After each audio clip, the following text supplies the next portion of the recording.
దేవుని యొక్క ఉద్దేశం ఏంటంటే ఆయన వస్తాడు, జీసస్ క్రైస్ట్ వస్తాడు.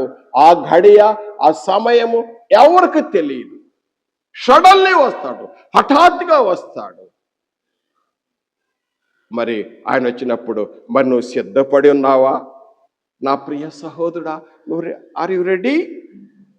నువ్వు సిద్ధపడి ఉన్నావా? ఎందుకంటే ఆయన వచ్చే విధంగా ఎలా వస్తాడు? కడబూర శబ్దం అంటున్నాడు. కొరింథీ రాసిన మొదటి పత్రిక 15వ అధ్యాయం 52. అది కడబూర శబ్దం. కడబూర మ్రోగిద్ది ఆ బోర. దశలోనికి రాసిన మొదటి పత్రిక 4వ అధ్యాయంలో 16, 17 వచనాల్లో అంటాడు, ఆర్భాటముతోను ప్రధాన దూతల శబ్దముతోను దేవుని బోరతోను ప్రభు దిగివచ్చును. క్రీస్తునందు ఉండి ఉన్నవారు ఇన్ క్రైస్ట్ అర్థం చేసుకోవాలి.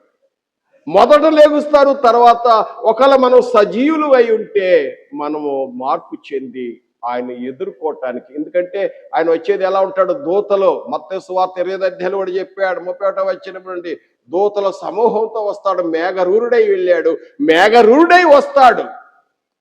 భూమి మీద కాదు, భూమి వచ్చేసరికి భూమి అంతా లయమైపోతుందని ఇందాక చదువుకున్నాం.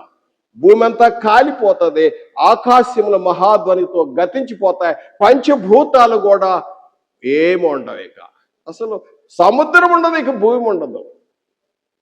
అలాంటి పరిస్థితి.